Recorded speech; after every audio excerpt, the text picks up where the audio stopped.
Hello everyone, welcome to my channel Chaitanya Rekha vlogs. ఈరోజు నేను తోటకూర ఫ్రై ఎలా చేసుకోవాలో చూపించబోతున్నానండి. అది తయారు చేసే విధానం చూద్దాం. ముందుగా ఒక ప్యాన్ తీసుకొని అందులో 4 స్పూన్స్ ఆయిల్ వేసుకోవాలి.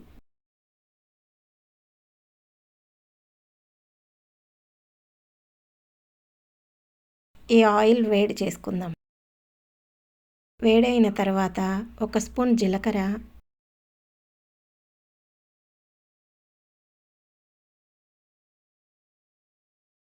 1 స్పూన్ ఆవాలు, శనగపప్పు,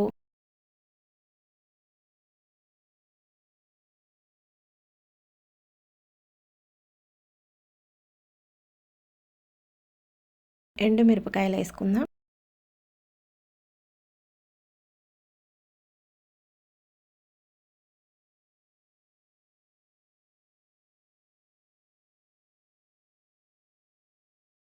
వీటిని బాగా కలుపుకుందాం.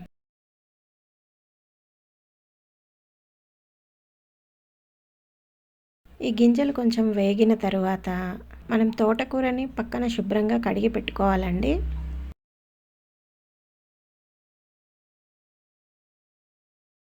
ఈ నూనెలో మనము ఫస్ట్ ఆనియన్స్ వేసుకుందాం.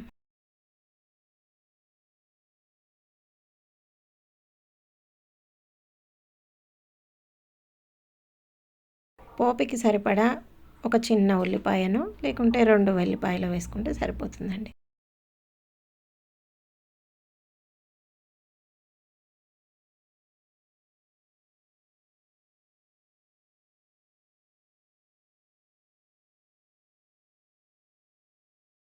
ఈ ప్రాసెస్ మొత్తాన్ని మనం లో ఫ్లేమ్లోనే పెట్టుకొని వండుకోవాలండి.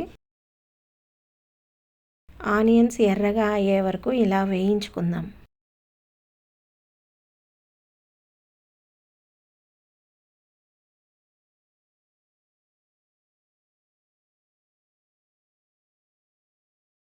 ఇక్కడ తోటకూర శుభ్రంగా కడిగి పెట్టుకున్నాను.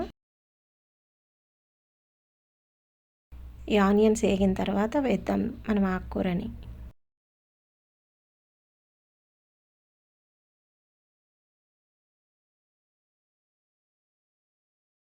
ఆనియన్స్ వేగడానికి కొంచెం టైం పడుతుంది.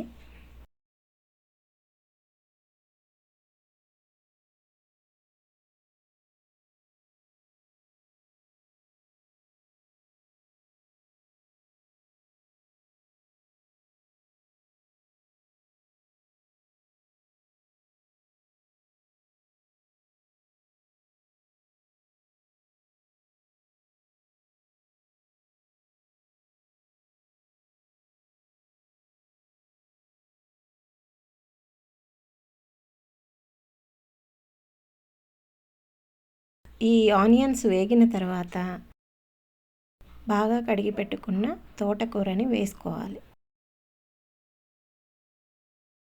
తోటకూర మొత్తాన్ని వేసేయండి.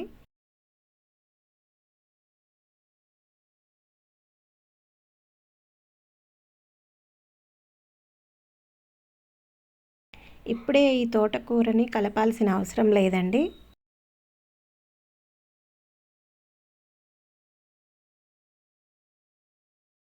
ఆకుకూర వేసి పెట్టుకొని ఒక మూత పెట్టేయండి. ఈ లిడ్ చాలా మందంగా ఉంటుంది. వీటిలో ఇంచే వాటర్ స్టీమింగ్ పైకి వస్తుందండి. ఆ స్టీమ్ తోటే ఈ ఆకుకూర మొత్తం ఉడికిపోతుంది. మీరు నీళ్లు వేసుకొని ఉడికించుకోవాల్సిన అవసరం లేదండి ఆకుకూరని. ఈ స్టీమింగ్ తోటే మనం ఈ తోటకూరని ఉడకబెడుతున్నాం అన్నమాట. మధ్య మధ్యలో ఇలా కలుపుతూ ఉండండి.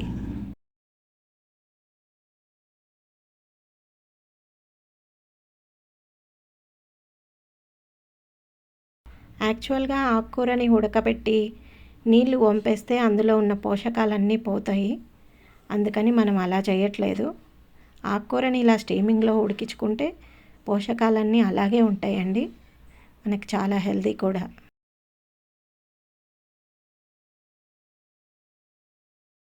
తోటకూర మామూలుగా ఉప్పగా ఉంటుంది కాబట్టి మనం ఉప్పు కొద్దిగానే వేసుకుందాం.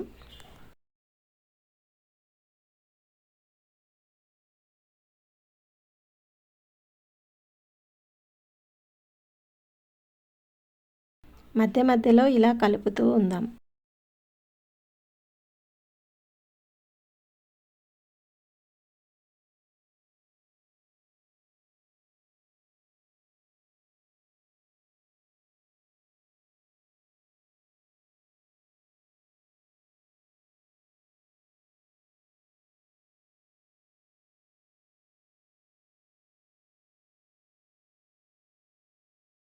మళ్ళీ ఒక్కసారి మూత పెట్టుకొని స్టీమ్ మీద ఉడికించుకుందాం.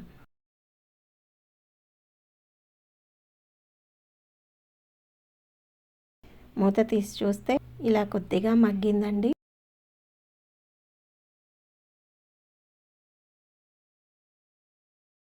ఈ ప్యాన్లో ఉన్న ఇక్కడ నీళ్ళన్నీ ఎగిరిపోయే వరకు కొద్దిగా మనం మళ్ళీ స్టీమ్ మీద ఉడికించుకుందాం.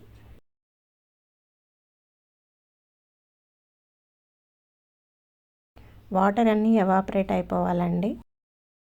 అంతవరకు మూత పెట్టుకొని కలుపుకుంటూ ఉందాం.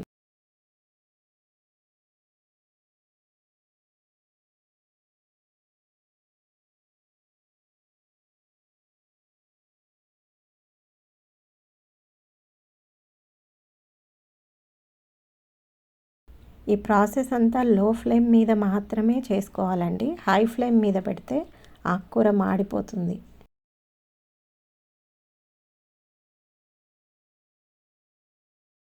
చూడండి, ఇలా ఆకుకూర మెత్తగా అవ్వాలన్నమాట. ఆకుకూర మెత్తగా అయిపోతే ఉడికిపోయినట్లేనండి. నీళ్ళన్నీ ఎగిరిపోయాయి, ఆకుకూర మెత్తబడింది.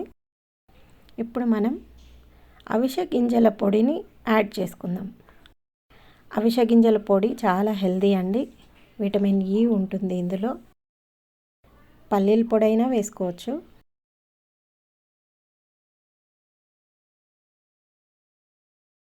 ఈ అవిసె గింజల పొడి ఎలా తయారు చేసుకోవాలో ఇప్పుడు నేను చూపిస్తానండి. నెక్స్ట్ అది కూడా ఒకసారి చూసేయండి. ఈ ఆకుకూర ఇలా మొత్తం కలిపేసుకొని 4 స్పూన్లో లేకుంటే 5 స్పూన్లో కొంచెం పౌడర్ పడుతుంది, పొడి వేసుకొని బాగా కలుపుకోండి. అంతే, మన ఆకుకూర ఫ్రై రెడీ అయిపోయినట్లే. చాలా simple, very easy and healthy కూడా. అవిసె గింజల పొడి తయారు చేసుకోవడానికి కావలసిన ఇంగ్రీడియంట్స్: 1 కప్పు అవిసె గింజలు, 1 స్పూన్ జీలకర్ర, 1 స్పూను ఉప్పు, కొంచెం కరివేపాకు, 2 వెల్లుల్లిపాయలు, 10-15 ఎండుమిరపకాయలు.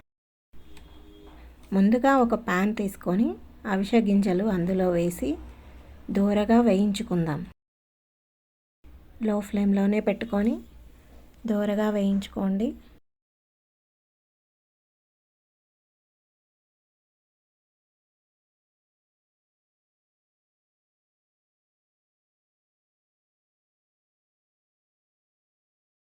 వాటిని నల్లగా అవ్వనీయకండి, కొంచెం దూరగా వేగితే చాలు. తర్వాత అవి పక్కన పెట్టుకొని జీలకర్ర, కరివేపాకు, ఎండుమిరపకాయలు వేసి వేయించుకుందాం.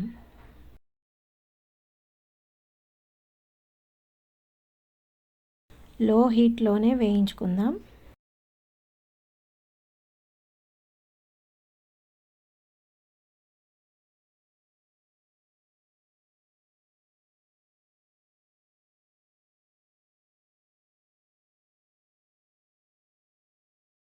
స్టవ్ ఆపేసుకొని వీటిని చల్లారనిద్దాం.